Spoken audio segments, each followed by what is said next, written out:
I made up my mind to abandon my female and male lovers, and I left my homeland like a bird leaves its nest. Ibn Battuta could not have imagined at the beginning of his life that he would paint an honest picture of the Islamic world of his time for generations to come. Marco Polo, the incredible Venetian traveler who visited China in the 13th century, is often called the most famous traveler in history. But in terms of distance traveled, Polo lags far behind the amazing Muslim scholar Ibn Battuta. Although he was not well known outside the Muslim world, he spent half his life wandering across vast swathes of the Eastern Hemisphere. He embarked on an incredible journey, venturing by sea, camel caravan, and on foot into over 40 modern-day nations. He was often willing to face extreme danger just to satisfy his wanderlust. After an incredible 29 years of adventure, he finally returned home to share his incredible journey in a magnificent travelogue known as the Travels. Born in Tangier, Morocco, Ibn Battuta came of age in a family of Islamic judges. In 1325, at age 21, he left his homeland for the Middle East. He intended to complete his Hajj, the Muslim pilgrimage to the holy city of Mecca, but he also wished to study Islamic law along the way. "I set out alone," he later remembered, having neither fellow traveler in whose companionship I might find cheer, nor caravan whose party I might join, but swayed by an overmastering impulse within me and a desire long cherished in my bosom to visit these illustrious sanctuaries. Battuta embarked on his epic journey riding solo on a donkey, but he was soon joined by a pilgrim caravan as it wound its way east across North Africa. The route was rugged and bandit-infested, and the young traveler soon developed a fever so severe that he was forced to tie himself to his saddle to avoid collapsing. Nevertheless, he still found time during one stopover to wed a young woman, the first of some 10 wives he would eventually marry and then divorce during his travels. In Egypt, Battuta studied Islamic law and undertook a tour of Alexandria and the metropolis of Cairo, which he described as peerless in beauty and splendor. He then proceeded to Mecca, where he participated in the Hajj. His travels might have concluded there, but having completed his pilgrimage, he opted to continue wandering the Muslim world. Battuta claimed to be driven by a dream in which a large bird took him on its wing and made a long flight towards the east and left me there. A holy man had interpreted the dream to mean that Battuta would roam across the earth, and the young Moroccan intended to fulfill the prophecy. Ibn Battuta adds about the pyramids, saying, "These pyramids are one of the wonders mentioned throughout the eons, and they are a building with carved solid stone that is very high, round, wide at the bottom, narrow at the top, like a cone, without doors, and it is not known how it was built." From Alexandria he went to Cairo, and from there he traveled through Palestine and Syria to Mecca. About his travels in Palestine he wrote, "I visited Bethlehem, the birthplace of Jesus. The place is surrounded by large buildings.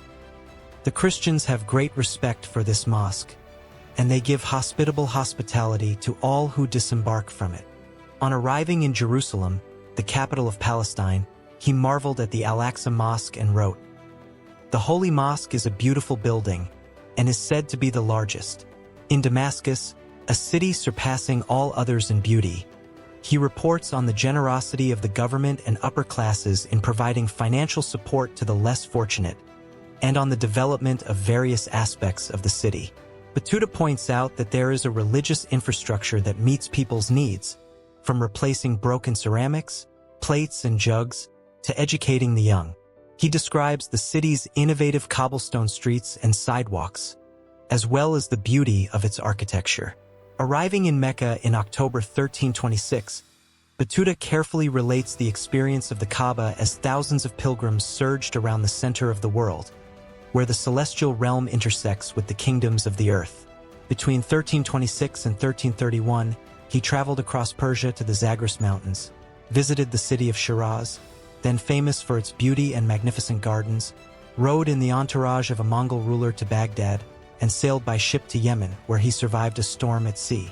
In 1331 or 1332 he explored Africa, then traveled to Anatolia, Turkey, where he accompanied the princess to Constantinople and visited Hagia Sophia. At some point between 1332 and 1333, He realized that a ship to India would take too long, so he crossed Central Asia on foot, eventually arriving in India almost a year later than he would have by ship. Battuta then traveled further east across the Eurasian steppes, passing through Afghanistan and the Hindu Kush to reach India. Arriving in Delhi in 1334, he was employed as a judge under the powerful Muslim Sultan Muhammad Tughlaq. Battuta spent several years in this lucrative job, even marrying and raising children, but eventually became suspicious of the mercurial sultan, who was known for maiming his enemies and sometimes killing them by throwing them at elephants. The swords were attached to their tusks. In 1341, Battuta finally got his chance to escape when the Sultan appointed him as an emissary to the Mongol court in China. Still with a spirit of adventure, the Moroccans set off at the head of a large caravan loaded with gifts and slaves. The journey to the east was to be the most terrifying chapter of Battuta's journey. On the way to the coast of India, Hindu rebels harassed his group, after which Battuta was kidnapped and stripped of everything except his trousers. He made it to the port of Calicut, but on the eve of his departure, his ship was driven out to sea by a storm and sank, killing many of his party members. After a series of disasters, Battuta found himself stranded and in disgrace. However, he did not want to return to Delhi to confront the Sultan, so he decided to sail south to the Maldives Islands in the Indian Ocean. He stayed on this idyllic island for the next year, eating coconuts and marrying several women, and again serving as an Islamic judge. Battuta could have stayed in the Maldives longer, but after conflicts with local rulers, he continued on to China. After a stop in Sri Lanka, he traveled around Southeast Asia on a merchant ship. In 1345, 4 years after first leaving India, he arrived in the bustling Chinese port city of Quanzhou. Battuta described Mongol China as the best and safest country for travelers and praised its natural beauty, but at the same time branded the country's inhabitants as heathens and infidels. The devout traveler was perturbed by unfamiliar customs and attached himself closely to the country's Muslim community. He gave only vague reports of large cities such as Hangzhou, which he described as the greatest city he had ever seen on earth. Historians still debate how far he actually traveled, but he claimed to have traveled as far north as Beijing and crossed the famous Imperial Canal. China marked the beginning of the end of Battuta's travels.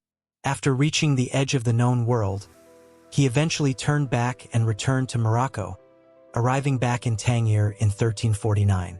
Battuta's parents had died by this time, so he only stayed there for a short time before taking a detour to Spain. He then took a years-long journey through the Sahara to the Mali Empire, where he visited Timbuktu. Ibn Battuta's journeys were not all easy, but he mentions what helped him to complete them. I was able to eat every food except the forbidden ones, and I did not complain of poor digestion except once. I did not choose food, but ate what I could find, and perhaps I used to fast from food for days so that my body would be healthy if it became sick. Ibn Battuta faced many dangers in his many travels. He was attacked more than once. Sometimes he almost drowned with the ship that was carrying him, and other times he was on the brink of execution by a tyrant. As he traveled extensively, he also had multiple marriages and numerous offspring. The University of Cambridge has dubbed Ibn Battuta the Prince of Arab Muslim travelers, and some estimate the distances he traveled to be around 220,000 kilometers. When comparing Marco Polo's travels with those of Ibn Battuta, we find that Ibn Battuta's travels are wider in time and space and amount to 3 times the travels of Marco Polo, who moved in Asia almost only, unlike Ibn Battuta, who visited Africa, the Levant, Arabia, Asia, and reached Europe, and included more information as a result of his understanding of cultures. Ibn Battuta died in 1377, after a long and wide journey during which he traveled around the globe. The journey stopped, but Ibn Battuta's journey of giving did not stop after him, represented in every letter that is read in his book, The Travels, by the owner of the longest travels in the world. The question remains, if Ibn Battuta had realized our time, would he have delayed a trip to the moon for a moment?